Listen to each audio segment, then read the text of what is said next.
Good morning, everyone. You're listening to the Sci-Files, an exposure segment featuring Michigan State University student research. We're your co-hosts, Chelsie and Daniel Puentes. And we're here to discuss the wonderful research going on at Michigan State University. With us today, we have John Tran. Welcome, John. Hi, everyone. Thanks for coming over here to talk about your research with us. Would you like to introduce yourself, please? Yeah, so thanks for having me. My name is John Tran. I am a Ph.D. student in the Department of Plant Biology. I'm in my 5th year, and I study biofuel research. So you're in your 5th year, you're towards the end of finishing your Ph.D. right now. What exactly does your research, how does your research involve biofuels? Yeah, so in biofuel research, we're really interested in understanding better ways to break down plant material. So plant material is the source of fuel that we get all of our fuel from in biofuels. And so one of the challenges to that is that plant tissue is actually very strong and it's very rigid. And so over the course of time, people have done different studies in understanding how the cell wall is built. And by understanding it, scientists have genetically altered plant cell walls so that the plant can still grow relatively normal. Yet while when it's time to process the plant tissue for extracting fuel, it can be done a lot cheaper and a lot cleaner. And so that's part of the research that I'm doing right now. So there's all this research that's looking at solar energy and hydrodynamic energy. Why are scientists in particular looking at biofuels in this case? Yeah, so that's a great question. I think there's always going to be plant material, and there's always going to be excess of plant material. And in the past, when people have used biofuel, it derived from plants that were used for food. And since then, we really stepped away from that source for biofuels because we really want to keep plant food for food purposes. Now, in existence, there are a ton of other plant material that have relatively no other particular purpose. And so if we can somehow use that for fuel, it's a way of repurposing it because it's going to be there. And I think ultimately, like you were saying, Daniel, there's solar energy, there's wind energy. I think it's going to take a combination of all of those different kinds of quote-unquote alternative energies to really move us forward. So you were saying that you guys don't want to use the plants that produce food in order to get the energy. What about the scraps from them? Like, I know that corn, you can peel it and now you don't use it anymore. Do people use the scraps from that? And why is your method more efficient now? Yeah, that's pretty precise. So there are parts of food crops that we don't eat. The example you gave was corn husk, and that is actually one of the starting materials that people have been investigating as a source of biofuel. And why is your method the better method now? Yeah, so, regardless of the research that has been done so far, we still like to further our current technologies that we use to break down plant biomass because it's still relatively an expensive process. And so if we can further alter plant structure for biofuels, we think that it's going to lead to more general use, not just because right now a lot of biofuels are used for very specific purposes. And we think that by continuing this line of research, it's going to be used more generally amongst people like us. So what plants are you looking at right now anyways? Yeah, so there's an assortment of plants. One that I'm particularly interested in is a plant called poplar, and poplar is a tree. So a lot of the biofuel research is done in a poplar system, and one of the reasons for that is that, as you probably know, trees can accumulate a lot of biomass, which is very advantageous to the biofuel industry. And at the same time, trees are very hard to break down.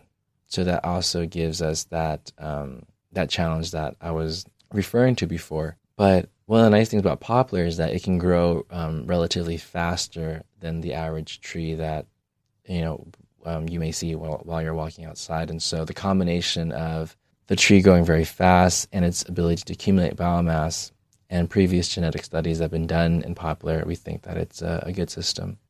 So I've heard of like certain fossil fuels and whatnot where people are saying that it's doing stuff to our atmosphere and all of that. And it's a big thing about having cleaner energy and whatnot. Is your way of doing this a cleaner source of energy?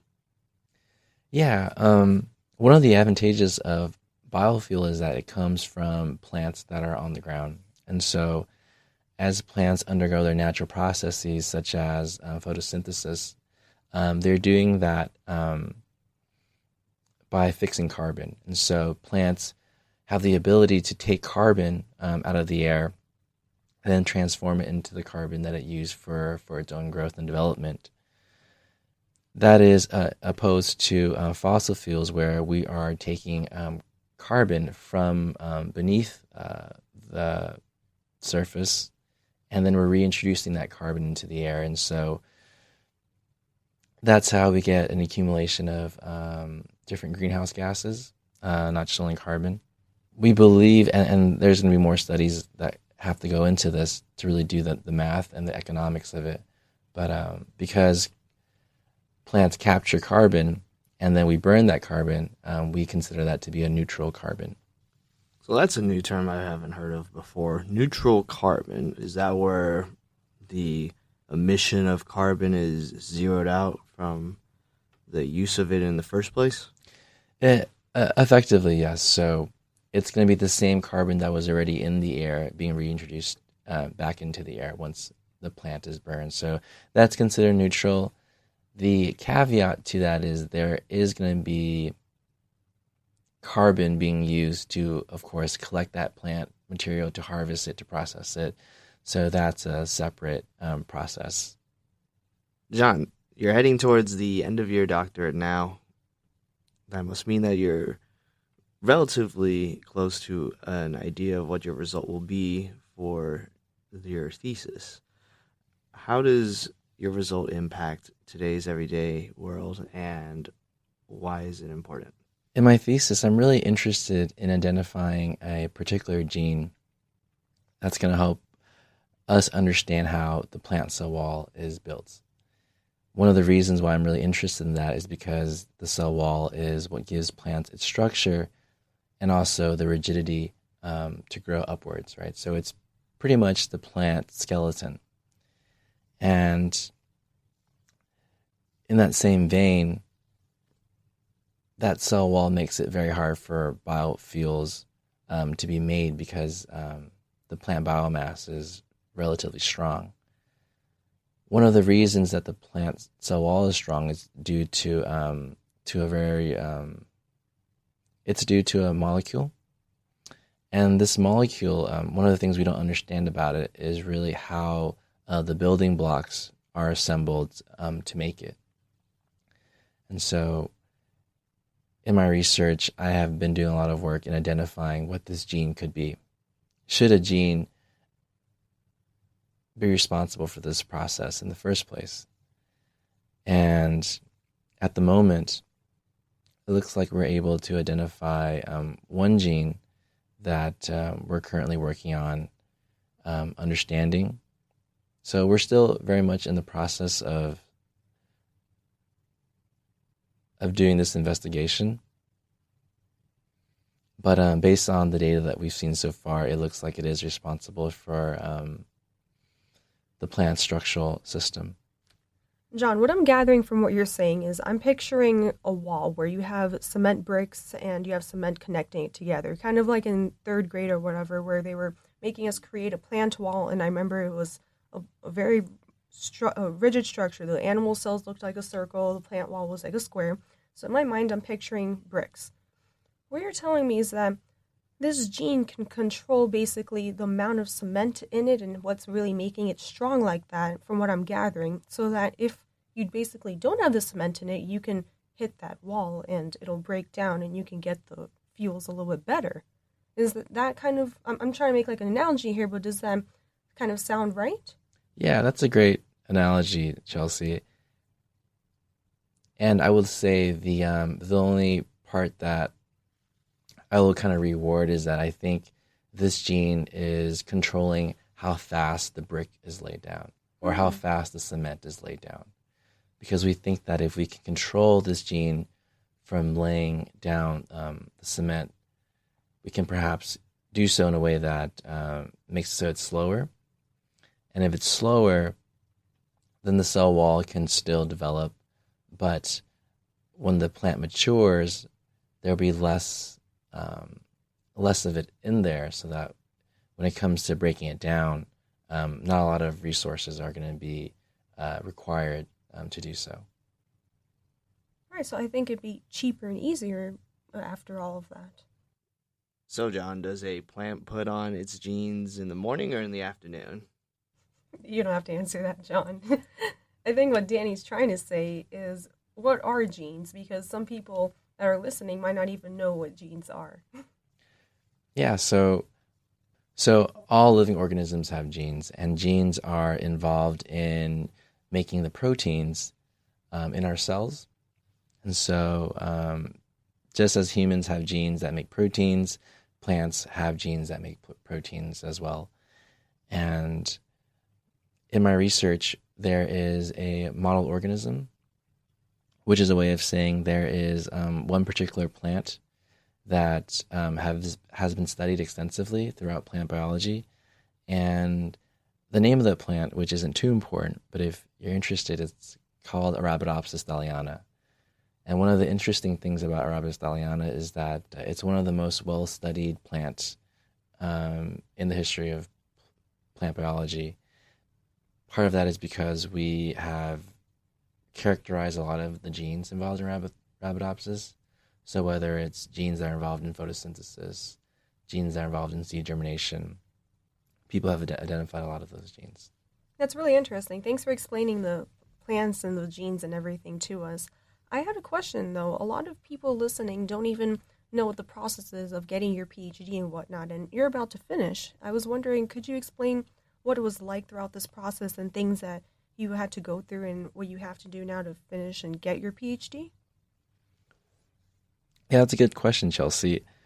One of the things that was unique to my experience, and perhaps probably not too unique, is that I moved to Michigan State from California.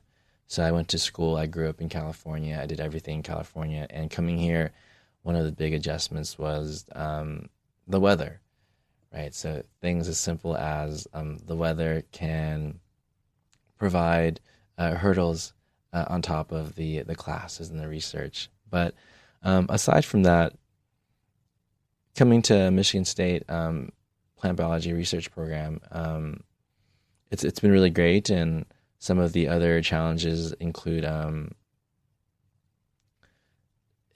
designing the research project. So my project, there wasn't students or other researchers who have started it before me.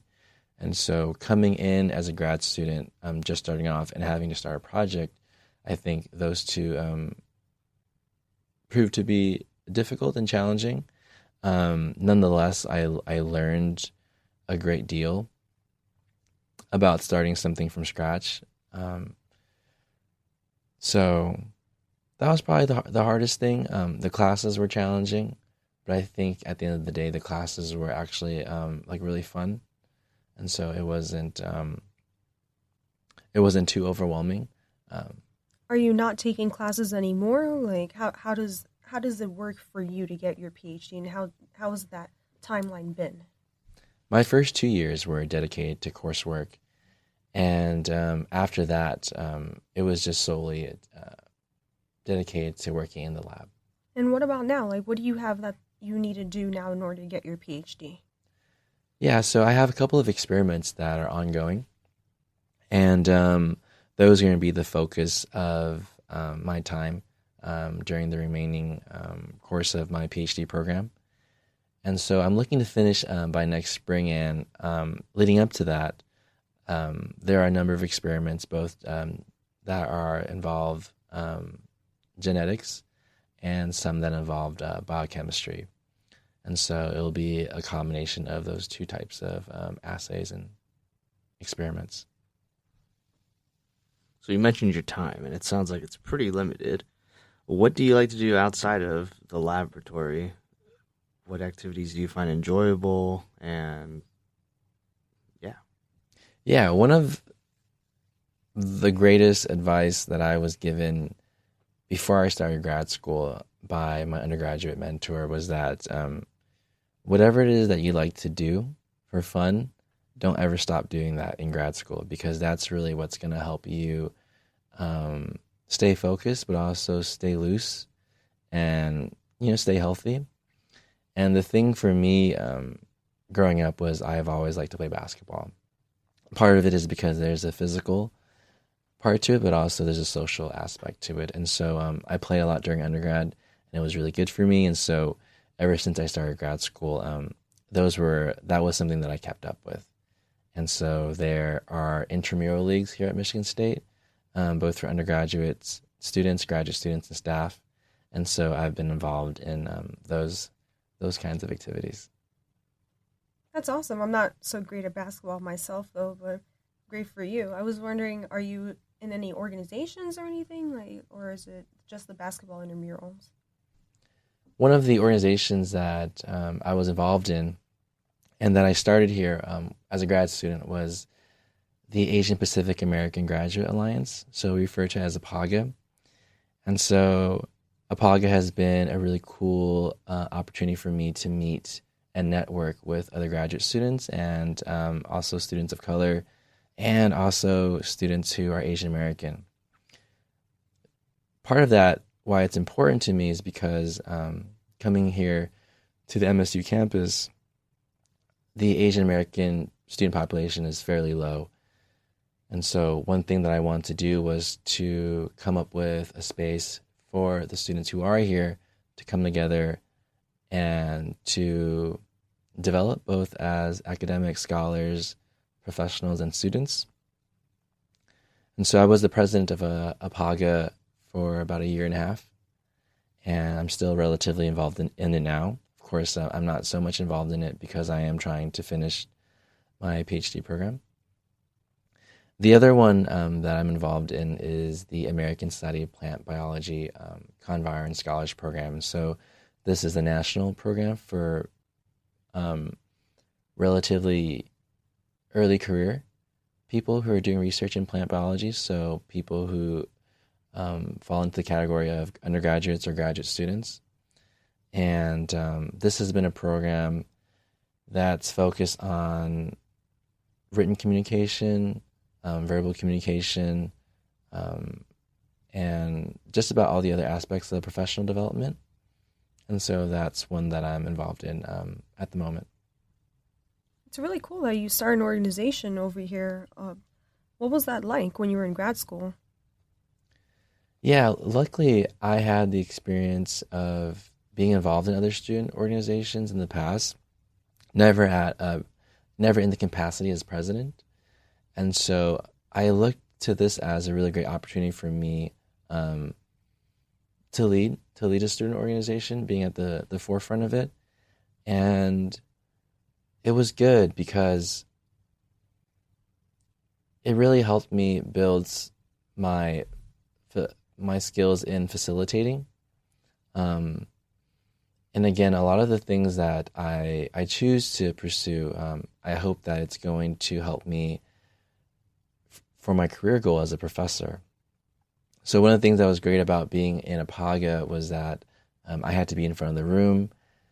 I organized our meetings. I organized our different events, whether it was getting together a panelist that included professors, staff, students, or figuring out a way to get feedback from people in the organization. So it helped me in a number of ways. You mentioned your career goal just now, which was to become a professor. Can you talk a little bit more about that and other goals that you have for after you earn your doctorate degree? Yeah, in thinking about what I wanted to do as a career, I really like interacting with students. So I really like the process of learning. And though being professor involves a lot of teaching, the more I think about it, it's more about learning, right? So teaching people how to learn. And when I think about like growing up, who were the big people that impacted my life, they've always been teachers, professors, or coaches. So it always took place within a school setting. So on top of that, I enjoy research, and so I think it's a great culmination of both my interest in teaching and learning, but also in research and experimentation. So yeah, I like to work as a professor at a university in the future. That's wonderful. So you're saying that people inspired you, like your professors and your coaches and things like that. But what made you want to get into science? Like, did you know at any particular point, or were you wandering around and you found the plants? Mostly the latter. So I did a lot of wandering around when I first started college. And one of my first interests was in medicine, and that eventually transitioned into wanting to be a doctor, then wanting to be a nurse. And the way I got involved into research was I did a research honors project while I was in community college, and I worked with a professor there who let us be involved in independent projects. And so what that eventually evolved into was an opportunity to present at a conference. And it was here at this conference that I presented to this judge who was a professor at UC Davis, where I would later go on to finish my undergraduate degree. And he was a plant biologist. And so I had a really great interaction with him and in talking about my research. And so when I eventually transferred community college to UC Davis, I reached out to this professor and asked to join his lab. And so it was a plant biology lab.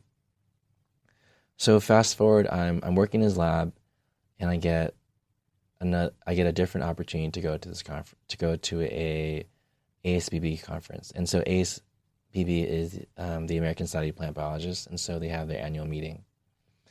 And so it was at this conference that I got to see a number of speakers talk about research in plant biology. And one of the cool things that I noticed was that when I was there, I realized that plant biology isn't just so much about doing research for food, but it had implications in so many different areas of our lives, right? So a lot of medicine comes from plants. Energy, as we were talking about earlier, comes from plants. And again, food. So I saw these really important pillars of really like human civilization relies on our understanding of plants. And so I really credit that conference for really drawing my interest, and I think it was then that I made the decision to pursue plant biology in graduate school. Thank you, John, for taking the time to meet with both Chelsie and I, as well as our listeners. We have time for one last question, and that is, what advice would you give to any one of our listeners right now that is possibly debating a career in science or pursuing and studying science, and what would you recommend to them in order to help them make this reality? Well, thanks, Chelsie and Daniel, for having me. It's been really fun. One of the advice that I would give to our listeners is that, we've made a lot of great discoveries here on Earth about the space, galaxy, about our oceans, and even so, there still remains a great deal of things that we don't know. And I think that presents really great opportunities for people to get involved in research and science. And I know it's hard because one of the things that people may find surprising is that a lot of people that are doing research now, they really struggle with it, like myself. And so early on in my schooling, science and math, all of those things were actually very challenging to me. One of the things that helped me keep my interest in it were the people. And so I think one thing that I always found very helpful was reaching out to my teachers and professors and people that I worked with. So whether it was when I was in elementary or high school, I've always reached out to my science teachers. And I think in building those relationships, it really helps foster both my growth and my curiosity as a young person taking on this challenging work. And then as I got into college, it was about reaching out to my professors. And I think one of the great things about today is that there is an abundant amount of opportunities for people that are in college to take on research opportunities. So, I was sharing earlier that I reached out to a professor to work in their lab, and I would advise and recommend to a lot of people who are curious about a career in science to do the same thing. And because it really helps you determine whether or not it's something that is fun for you and that is right for you. And those are both really great opportunities to get to know that then. And aside from that, there's also great opportunities to do research during the summer. And so often these fall into the category of summer research opportunities program, or REUs, which are research experience for undergraduates. So I'd also recommend for students in college to look into those opportunities as well. Thanks so much for that wonderful advice, John. We also really appreciated you discussing your research with us. I think it's wonderful that people out there can listen to all the wonderful things that people are doing here at MSU. Thank you to all of our listeners that joined us this week. And remember, the truth is in the science. Any comments and questions can be directed to Sci-Files at impact89fm.org. We'll see you all next week on Sci-Files.